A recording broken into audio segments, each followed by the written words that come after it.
महाराष्ट्र में कई ओबीसी संगठन है और ओबीसी के नेता है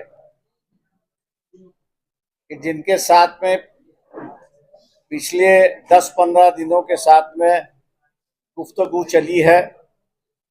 इस गुफ्तगू में जिन्होंने हिस्सा लिया वो है प्रोफेसर सोमनाथ सोलंकी, रमेश पारस्कर, अविनाश और इम्तियाज नदाफ। इन लोगों ने जो है वो ओबीसी संगठन और नेताओं के साथ में बातचीत की और उस बातचीत में यह नतीजा निकला कि वंचित बहुजन आघाड़ी ने एक्टिव रोल उसमें लेना चाहिए, क्योंकि दिन पे दिन परिस्थिति बिगड़ती जा रही है और कई जगह एक दूसरे का ओबीसी और मराठा एक दूसरे का मुंह भी देखने के लिए तैयार नहीं, ऐसी परिस्थिति है। ये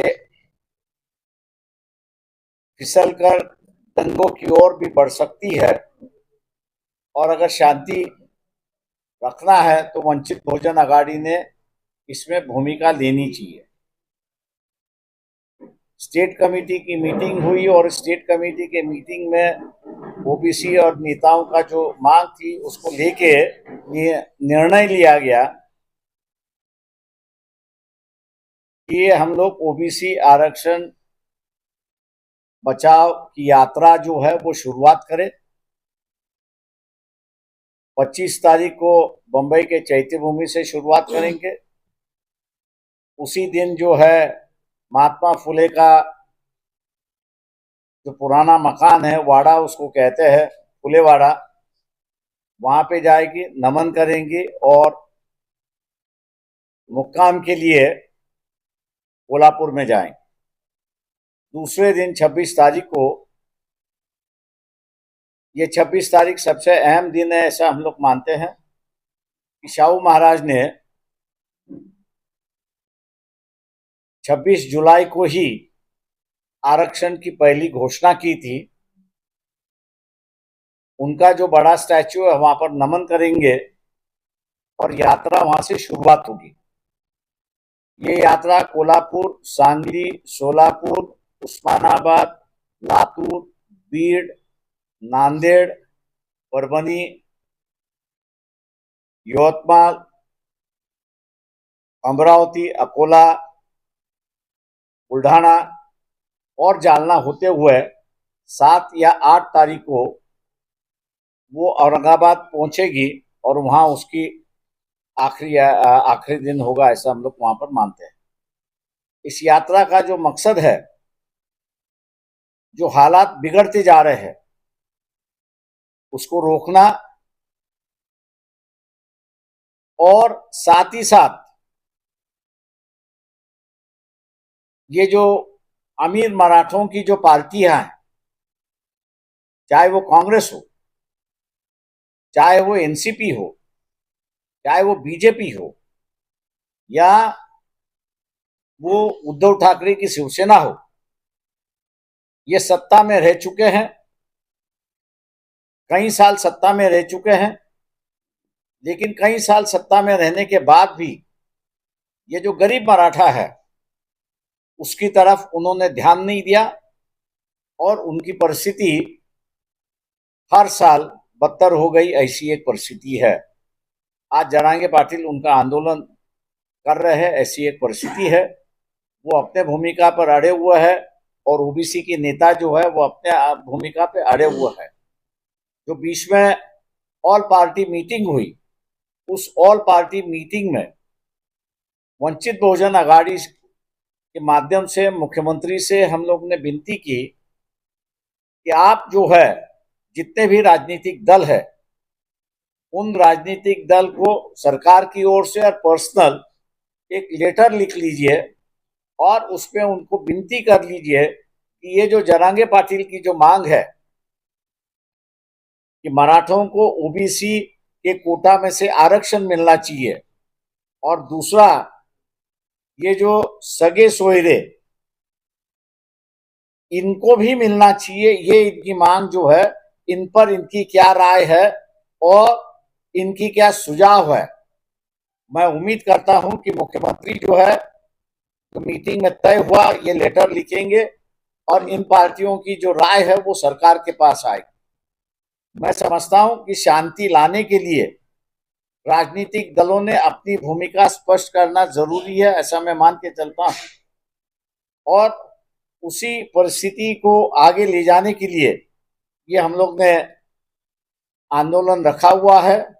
इस आंदोलन की जो मांग है ओबीसी का आरक्षण बचना चाहिए, उसमें किसी का और समाज के लोगों को उसको इंक्लूड नहीं करना चाहिए। दूसरा जो है, जिस तरह एससी एसटी की स्कॉलरशिप है दूसरे राज्यों में स्टेट अपना शेयर देती है, महाराष्ट्र उसको अपना शेयर नहीं देती है, इसलिए वो डबल होना चाहिए और वही फॉर्मूला जो है वो ओबीसी के विद्यार्थियों के भी लागू होना चाहिए। तीसरी मांग जो है वो ये है कि reservation in promotion SC ST और ओबीसी तीनों को लागू होना चाहिए। चौथी मांग जो है, ये जो 55 लाख की जो कास्ट सर्टिफिकेट इशू किया है, हम लोगों का कहना है कि ये 55 लाख लोगों में से कई लोग ऐसे कह रहे हैं कि हमने अर्जी भी नहीं की है लेकिन हमारे नाम से कास्ट सर्टिफिकेट दिया है।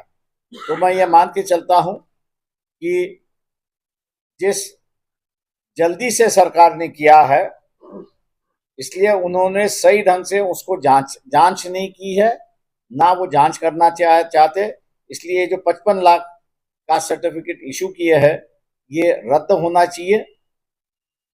चौथी बात हम लोग जो पब्लिक मीटिंग में कहने वाले हैं वो यही है कि ओबीसी के हाथ में सत्ता दे दो।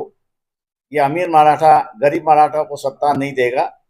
सत्ता में आने के बाद ये जो गरीब मराठा है उसका आंदोलन, उसका आरक्षण की जो थाली है वो अलग से बनाई जाएगी लेकिन स्थायी भाव से होगी, इसका आश्वासन हम लोग जो है वो गरीब मराठों को देने जा रहे हैं। देखिए, हम लोग ने पहले भी कहा था कि एमआईएम जो है वो अवसरवादी पार्टी है, उनका मतलब निकल गया। तो उन्होंने जिन ओबीसीओं ने पिछले लोकसभा में जिताने का काम किया और जब ओबीसी का बात आई सत्ता में जाने की तो हाथ खींच के अलग से हो गए। ओबीसी का कहना है कि ऐसे लोगों के साथ में हम लोग ने जाना नहीं चाहिए। मुस्लिम समाज के साथ में सीधा रिश्ता बना लीजिए और मुसलमानों के साथ में बैठ के अपन सत्ते की भागीदारी और हिस्सेदारी करेंगे। ये हमारे पार्टी के अंदर जो ओबीसी है उनका ये राय है, उस राय पर हम लोग चलेंगे। जहां तक अजीत पवार का गठ है वो अभी भी बीजेपी के साथ में है। वो जब तक उस गठबंधन से बाहर नहीं निकलता तब तक गठबंधन की बात नहीं हो सकती। हम लोग इतना ही अजीत पवार को आश्वासन देंगे कि वो अगर बाहर निकलते हैं तो उनकी राजनीति स्टेबलाइज करने में हम लोग मदद करेंगे। शांति के लिए शांति होना चाहिए, इसलिए क्योंकि दोनों तरफ से मैं ही एक ऐसा व्यक्ति हूं कि जो एक्सेप्टेबल हूं। दोनों को लगता है कि मैं राजनीति हमेशा नहीं करता हूं, ना दोनों को इस्तेमाल करने की बात मैं कभी करता हूं। इसलिए दोनों का विश्वास है और इसलिए इस विश्वास को रखते हुए हम लोग ने ये यात्रा निकाली है ताकि लोगों के सामने सही बात जाए और सही वक्त पर जाए, ताकि दंगे की जो परिस्थिति है उसको हम लोग कंट्रोल में ला सकें। मैं सरकार की बात नहीं करूंगा लेकिन सरकार के साथ साथ कई राजनीतिक दल है कि उनकी भी मंशा वही है कि ये दोनों एक दूसरे के सामने आ जाए। जहां तक मैं समझता हूं कि संभाजी राजे और शाहू महाराज दोनों में कोई अखबार वाले जो है दोनों में अंतर है ऐसा बताने लगे हैं। मैं समझता हूं कि दोनों के अंतर नहीं है। दोनों के स्टेटमेंट्स मैंने पढ़ भी लिया और उसका अध्ययन भी किया है। विशालगढ़ को दोनों भी बचाना चाहते हैं और दोनों का तरीका जो है वो अलग अलग तरीका है। एक बातचीत का तरीका है, दूसरा हाईलाइट करने का तरीका है। लेकिन मैं समझता हूँ कि दोपहर के 1 बजे तक वहां पे शांति थी। दोपहर के 1 बजे के बाद जो हम लोग को रिपोर्ट आई है हमारे कार्यकर्ताओं के माध्यम से, ये जो संभाजी भिड़े है, उनकी जो आर्मी है जिसको धारक करके कहते हैं, ये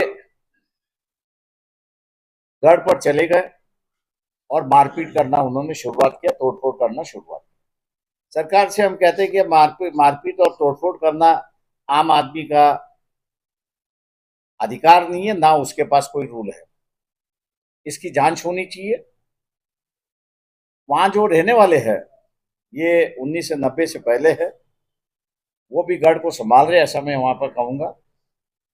छोटे मोटे कारोबार है कि जिस पर उनकी जिंदगी चलती है। जो हम लोग को रिपोर्ट मिली है उससे ये उनका भी ये मंशा है कि भैया गढ़ बचना चाहिए, लेकिन उनकी एक मांग है कि भैया हमको हटाने के पहले हमको दूसरी जगह दो जाकर, ताकि हम लोग अपना गुजारा कर सकें। तो मैं समझता हूँ कि ये इशू इतना बड़ा इशू नहीं है कि जिसको बढ़ाया जा रहा है। ये धार्मिकता लाने के लिए मैं समझता हूँ कि संभाजी भिड़े के धारक जो है इसको इस्तेमाल किया गया है। मुख्यमंत्री से ये कहूंगा कि उनको अगर मदद चाहिए उसमें सेटलमेंट करने के लिए, तो वंचित बहुजन अघाड़ी सेटल उनको मदद करने के लिए तैयार है। और गढ़ भी बचेगा और वहाँ के लोगों का रोजी रोटी जो है वो भी बच जाए। देखिए, ऐसा है कि वो अतिक्रमण पुराना अतिक्रमण है, अभी का अतिक्रमण नहीं है। ये 1990 में जो है इसको नेशनल मॉन्यूमेंट करके अनाउंस किया था, लेकिन ये जो लोग हैं वो 80 के 1990 के पहले के हैं। लेकिन अब जो है वो सियासती राजनीति गरमाने की कुछ बात हो रही है। मैं उस पर कोई टिप्पणी नहीं करना चाहता हूँ, लेकिन मुस्लिम समाज से इतना ही कहूंगा कि वो शांति रखे। और जितने आंदोलन की बात कर रहे हैं उनसे पहले कहिए कि वहां जाके वो अपनी आंखों से देखे, उनसे बात करे, उनसे परमिशन लेके हम लोग आंदोलन करें क्या, और फिर आंदोलन करें।